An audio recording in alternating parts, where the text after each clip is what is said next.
Hello, welcome to another video. Today we're going to be discussing about England and if they can win the 2022 World Cup after reaching the final at the Euro 2020. Um, Here's the thing: if you watch the last four world champions, they're all European, which considering that Europe is now dominating football and Brazil are kind of like in a sleeping stage after 2002. Honestly,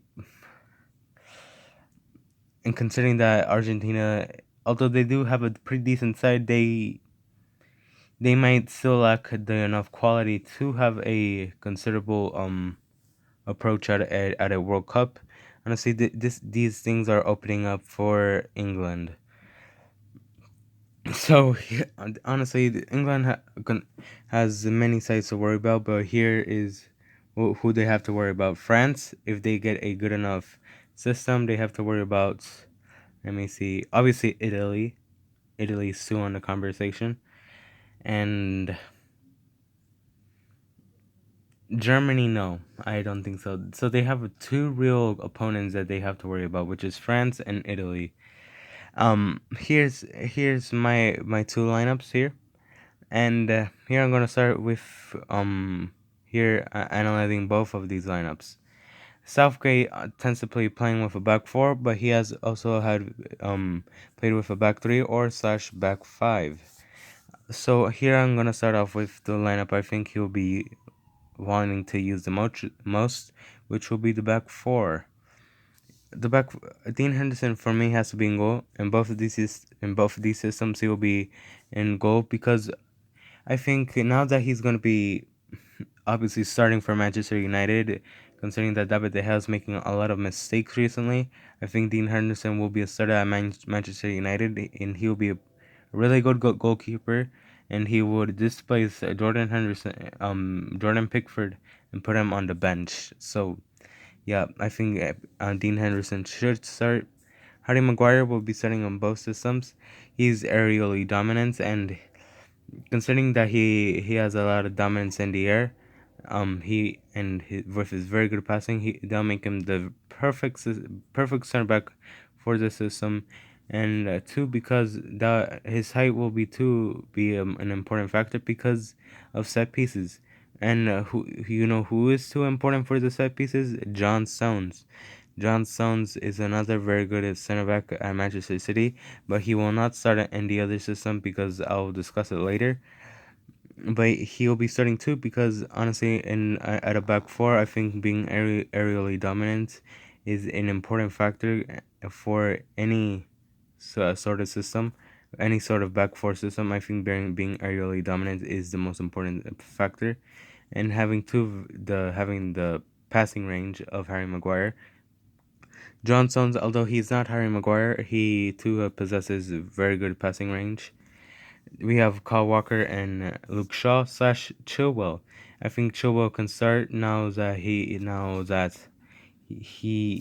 has a starting role at Chelsea, and Chelsea just won the Champions League.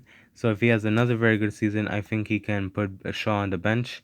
But Shaw, I think he will be starting over Chilwell because Shaw, honestly, he's right now at the moment he's better than Chilwell, but I think later on Chilwell will be better than Luke Shaw. Kyle Walker will be on the right to back position. I think Gareth Southgate is a pretty conservative manager at times, so I think that'll be the important factor because Walker possesses great defensive ability, and Trent Alexander-Arnold or does not possess much defensive ability, and I don't think Aaron Wan-Bissaka will be getting selected for England soon. So yeah. Then here we have the midfield trio of Mason Mount, Declan Rice, and Jordan Henderson. I have Jordan Henderson starting over Calvin Phillips because honestly, I think Jordan Henderson will be having a better season next season, and he plays for Liverpool, which I think Gareth Southgate will be favoring that a little bit more than what Calvin Phillips does. Then we have Declan Rice and Mason Mount. Obviously, Declan Rice has to start because I don't think Calvin Phillips can start over him. Mason Mount, obviously, he will be the cam. He will be making chances in this system. Sterling and Sancho on the wings. Sancho, I think he will be starting. instead of a guy like Bukayo Saka or Phil Foden. Jadon Sancho, now that he will be playing at Manchester United, I think Gareth Southgate will be putting more attention onto him. Raheem Sterling on the left, obviously. Harry Kane as a striker, obviously he will be starting in both systems. Now we be going to the back three. Tomori and Walker as center backs. I put John Stones on the bench. I think on the back three, the middle center back or one of the three center backs, or at least or at most two of the center backs have to be aerially dominant. I think tackling for a back three system, I think it's more important. So Tomori, I think he's a very good tackler. I think he'll be starting over a guy like John Stones, who does not possess too much tackling ability. The midfield duo will be Mason Mount and Declan Rice. I think Jordan Henderson will be on the bench in this system. Declan Rice will be protecting the backline, and he'll be kind of like that deep line playmaker. Mason Mount will be more advanced. Luke Shaw and Chilwell. I think Luke Shaw in this system is still better than Chilwell. Other than I said, he possesses better defensive ability. I think Luke Shaw I think they're both equal when it comes to their attacking ability, but when it comes to holding on to the ball, I think Luke Shaw is considerably better than Ben Chilwell. Then we have Trent Alexander-Arnold starting in this system. Kyle Walker will be as a center back, so I think it will be pretty obvious who will be the right back in this system. It will be Trent Alexander-Arnold who should start there. There's as well Kieran Trippier, but I don't think he'll be starting over Trent because I think Trent is considerably miles better, and you cannot too put Aaron Wan-Bissaka here because he struggles attacking wise. So yeah, I don't think Trent has much opposition when it comes to this position because Trent is the best attacking right back for this England side. Then we have Jadon Sancho. Obviously, he will be starting. Sterling slash Grealish. I think. Let me see. Because I clearly forgot a player who I forgot to mention.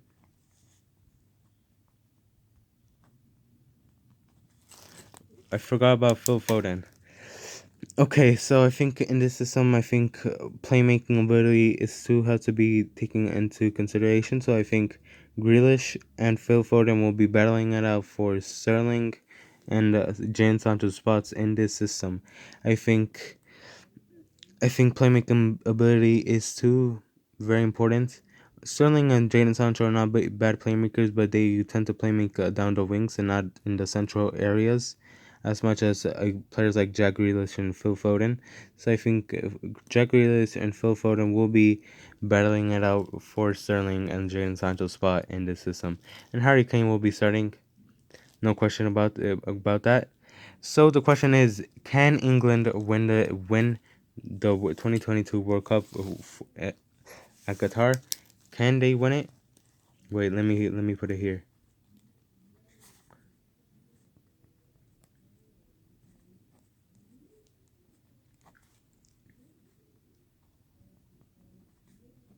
Can England win the 2022 World Cup? And the answer is, I think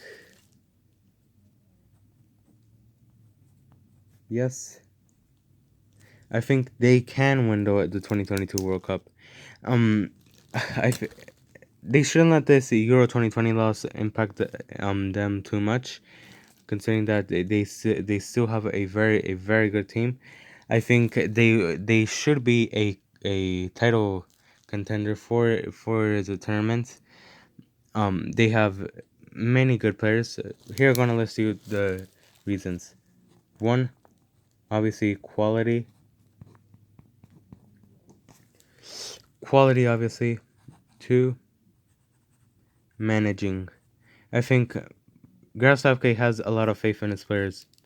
Most of you guys are gonna be saying, "Oh no, he's too conservative." He's willing to take risk. Obviously, he's willing to take any risks with this team. So I think during the Euros, obviously Bukayo Saka started. I didn't even have Bukayo Saka in my 23-man squad, and Gareth Southgate started him, and Bukayo Saka had a pretty good tournament. Although I don't think he can be a starter during the 2022 World Cup because obviously Jadon Sancho and Phil Foden and Grealish will be better.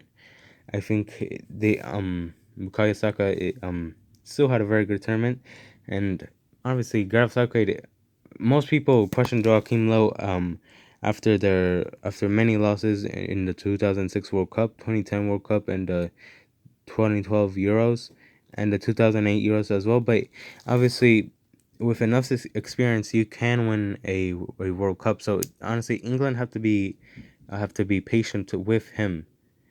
And number three, obviously, is number three is the which will be chemistry. Obviously, I think back then during the golden generation of England, per, obviously the club rivalry was hard, very hard, and I think now that it's lighter, I think team chemistry will be a role in this because the team will be playing better. They will be communicating better. They will be willing to play with each other, not like the golden generation of England. So yeah, thank you guys for watching. We'll see you guys in the next video. Bye bye.